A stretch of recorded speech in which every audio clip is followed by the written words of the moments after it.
प्यारे विद्यार्थियों, आज हम बीए पार्ट थर्ड के पेपर फर्स्ट में जो एरिस्टोटल है, अरस्तु, उसके बारे में जानने का प्रयास करेंगे।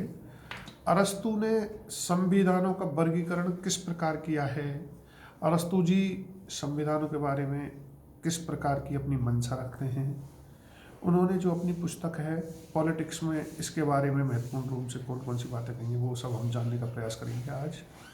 ये बीए पार्ट थर्ड का पेपर फर्स्ट है।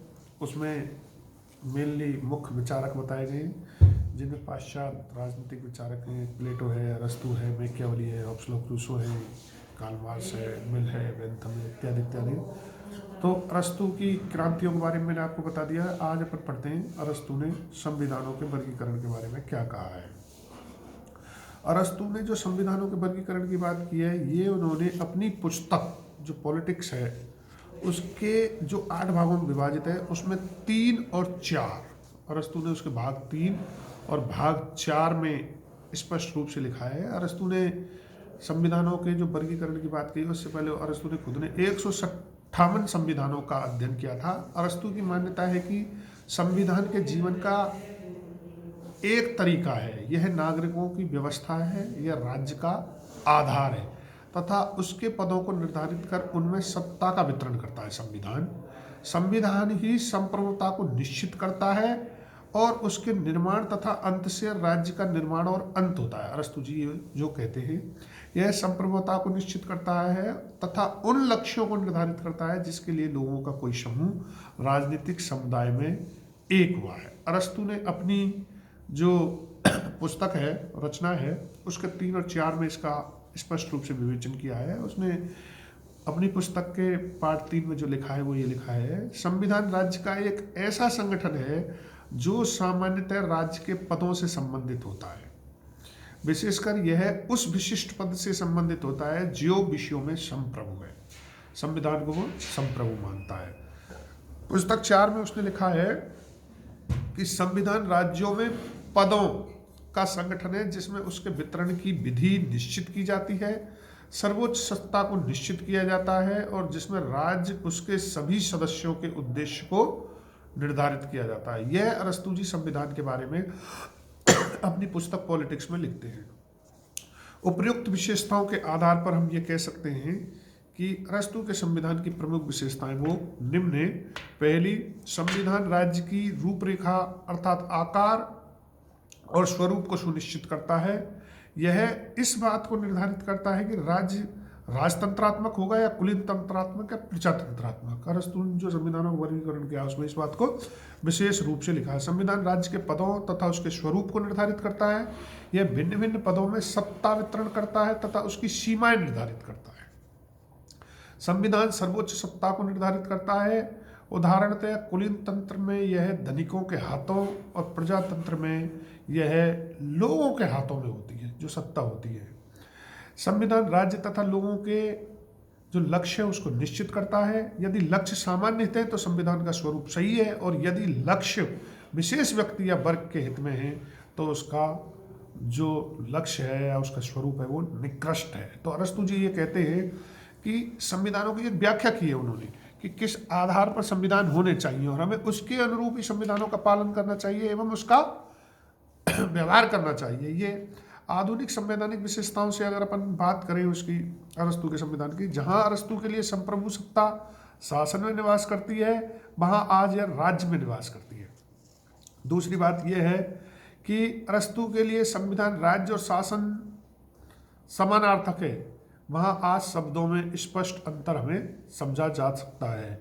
अरस्तु के लिए संविधान राज्य के विधायी रूप को निश्चित नहीं करता वरन आर्थिक और नैतिक स्वरूप को निश्चित करता है। आधुनिक संविधान प्राय राज्य के विधायी स्वरूप तक ही सीमित रहता है। तो ये बहुत सारी बातें हैं जो आधुनिक संविधान और अरस्तु के संविधान में हमें निश्चित रूप से अंतर के रूप में दिखाई देती है। हम ये जान लें कि अरस्तु ने जो संविधानों का वर्गीकरण किया है वो कैसे किया, बहुत महत्वपूर्ण वर्गीकरण किया अरस्तु ने, और वर्तमान में भी हमें यह वर्गीकरण किसी भी देश की शासन व्यवस्था को संचालित करने के लिए उसे समझने के लिए बहुत जरूरी होता है। अरस्तु ने संविधानों का वर्गीकरण 3 आधार पर किया है। उसके चार्ट द्वारा अगर अपन इसका स्पष्टीकरण करें तो 3 है। संविधान का रूप या शासकों की संख्या कैसी होगी। दूसरा, सामान्य राज्य जो सार्वजनिक बदलाव की चेष्टा करते हैं। और तीसरा, भ्रष्ट राज्य जो सार्वजनिक कल्याण की उपेक्षा करते हैं। ये है, अगर एक व्यक्ति का शासन है तो अरस्तु ये कहता है एक व्यक्ति का शासन है और राजतंत्र मोनार्की है वहाँ पर, तो वो निरंकुश तंत्र अच्छा शासन है। और अगर वो निरंकुश तंत्र या टाइरेनी में कन्वर्ट हो जाता है तो वो भ्रष्ट शासन है। कुछ व्यक्तियों का शासन है, एरिस्टोक्रेसी के रूप में है तो कुलीन तंत्र है, तो अच्छा शासन है। दूसरा, अल्पतंत्र या स्वार्थी तंत्र हो जाता है तो वो भ्रष्ट रूप हो चुका है शासन का। और तीसरी बात है, अनेक व्यक्तियों का शासन है और उसमें संयुक्त प्रजातंत्र है, पॉलिटी है, तो वो अच्छा रूप है, मॉडर्न डेमोक्रेसी जिसे अपन बोलते हैं। और तीसरा, अतिवादी लोकतंत्र, वो डेमोक्रेसी उसका भ्रष्ट रूप हो जाता है। अरस्तु ने जो संविधानों के वर्गीकरण की बात की है उसमें यह कहा है अरस्तु ने कि 3 प्रकार की शासन व्यवस्थाएं हमें वर्तमान में संचालित होने में दिखाई देती है। उनमें जो एक व्यक्ति, कुछ व्यक्ति या अनेक व्यक्तियों के शासन की अपन बात करते हैं, राजतंत्र हो या फिर कुलीन तंत्र हो या फिर आपके संयम प्रजातंत्र हो या उसको सामाजिक प्रजातंत्र की अपन बात करें, समाजतंत्र की बात करें, तो वो अच्छे व्यक्तियों के शासन है। और अगर इनके कन्वर्ट रूप खराब हो जाते हैं किसी भी स्थिति में या स्वार्थपरता पर स्वार्थ रूप से हो जाते हैं तो उनका पहला रूप हो जाएगा निरंकुश शासन, जो राजतंत्र का बिगड़ा हुआ रूप है। कुलीन तंत्र का बिगड़ा रूप हुआ वो अल्पतंत्र कहलाएगा, स्वार्थी तंत्र कहलाएगा। और संयुक्त प्रजातंत्र का बिगड़ा हुआ रूप अतिवादी लोकतंत्र या डेमोक्रेसी कहलाएगा। तो इसलिए हम संविधानों के वर्गीकरण की बात करें तो अरस्तु द्वारा संविधानों का वर्गीकरण राजनीति शास्त्र की कोई मौलिक देन नहीं है।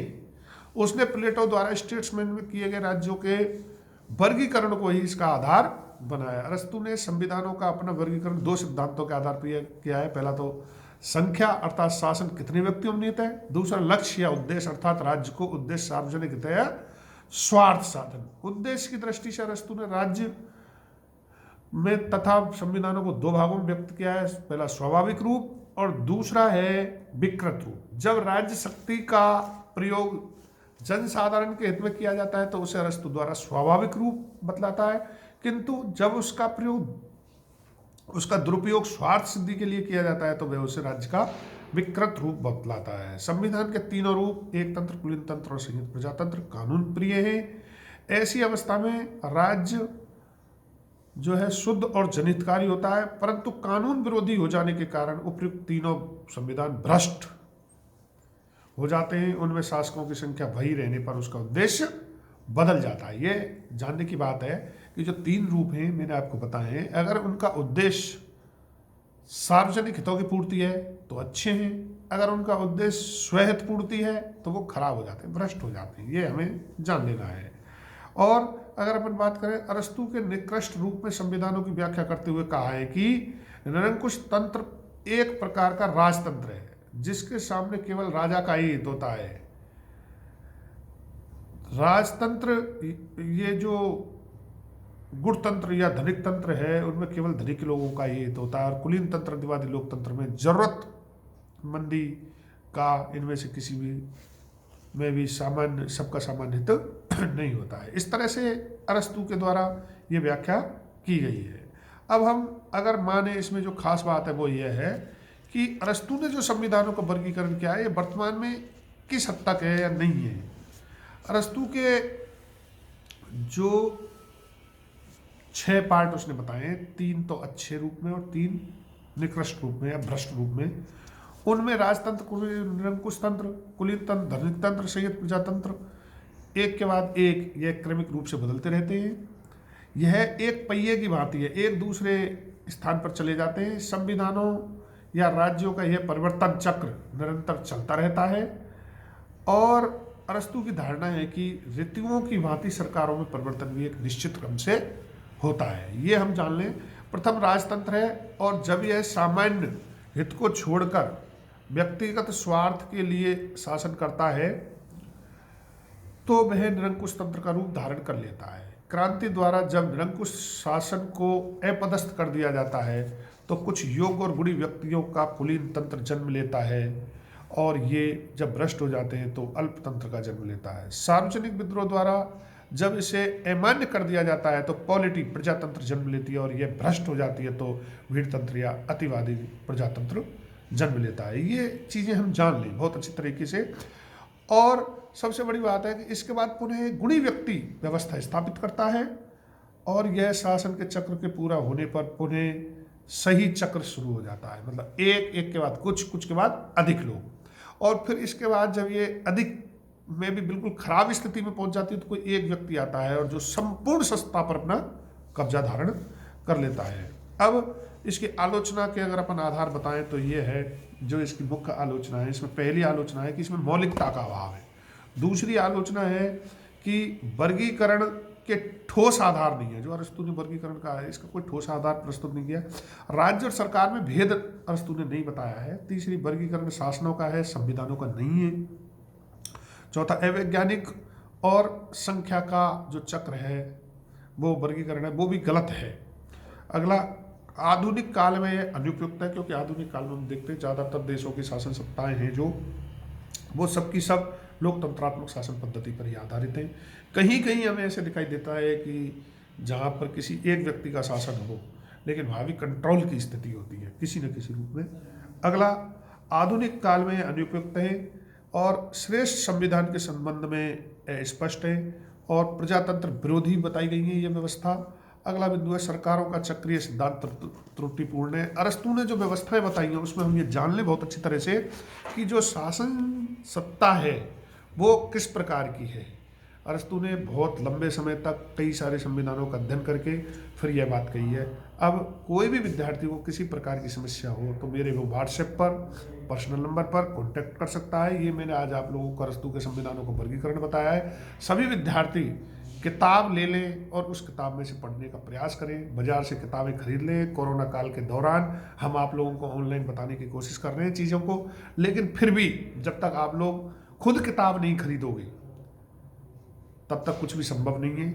इसलिए आपको कहीं भी किसी भी प्रकार की पॉलिटिकल साइंस में कोई समस्या हो तो मेरे से कांटेक्ट कर सकते हैं। धन्यवाद।